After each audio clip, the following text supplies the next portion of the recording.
Happy holidays, Connect family. Thanks for joining us on the Connect Network TV on the CW. You are now tuned in to Major Impact right here on the DCW Channel 50. And I am your host, Terry Calzer, and I'm here with my beautiful co-hosts, Ellie and Aquania. Hey, ladies, how are you doing? Hey. Hey, everybody. Y'all are looking so lovely. Super excited to be here with the new year a few weeks away. I'm already feeling brand new. I'm thinking of ways to elevate my business and my brand. What about you, ladies? Are you planning some new moves for 2024? Oh, yes, of course. I love this time of year. This is a great time to plan, set some new goals, and figure out the 2024 calendar for my biz. So I've been working really hard on that, and I have some exciting things coming, but I can't mention all the details just yet. And one thing I love about holidays too is that we're focused on family, things that we're grateful for. So in this next season, I'm really focused on being really intentional about my passive income and my active income, meaning getting more things in my business passive, getting more systems and processes in place so I can have that work-life balance. Come on, entrepreneurs, work-life balance. And what's the point of building this brand if you don't have time for your family and your friends and the people you're building it on? So one thing I'm focused on is passive income so I can be more present with the family. I love that.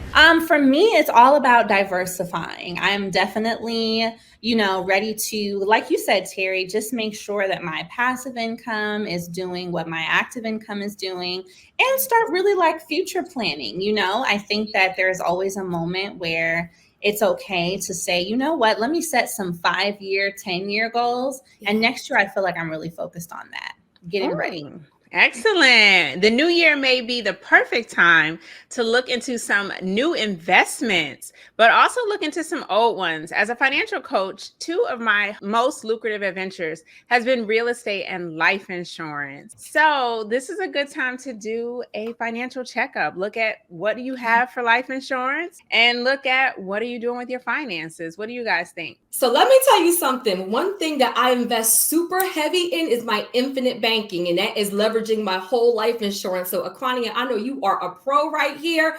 Thank you so much for that. So can you tell us, how do you leverage and use life insurance as an investment? Because I love infinite banking. Absolutely. So y'all know my story started with getting married and getting life insurance to protect my spouse while we were actually in the process of preparing to merge our finances.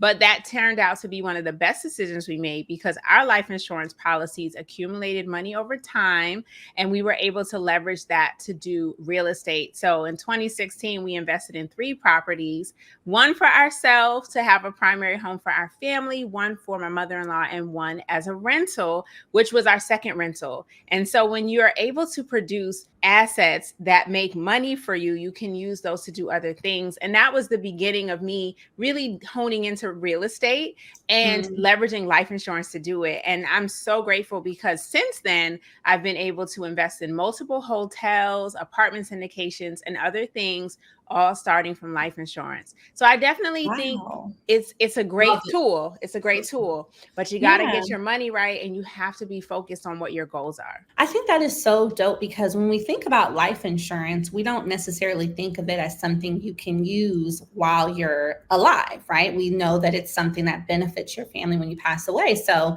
I heard you say you used it to buy a couple properties. So how? How do you leverage life insurance to buy real estate? Because the girls need to know. Yes. Of course.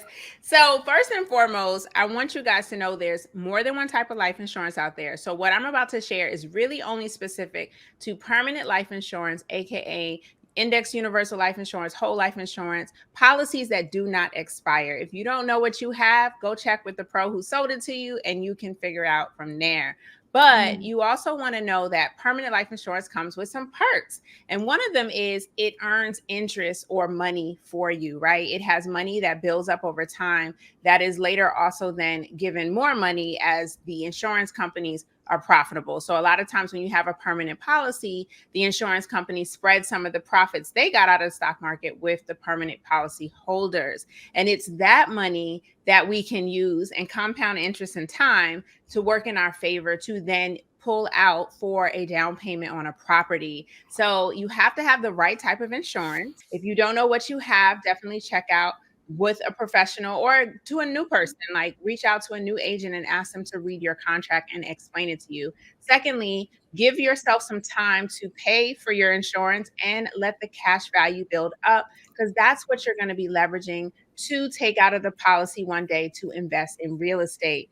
And I always recommend that if you're going to do that, make sure you're leveraging that cash value for assets that are going to make more money than your life insurance policy would have made you. So those are some great ways to get started. And that's exactly what me and my husband did. I love that. I really do. That's so fantastic. And it's such a good way to diversify. That's so important, right? We got to stay ready. Yeah. So that's amazing. Okay.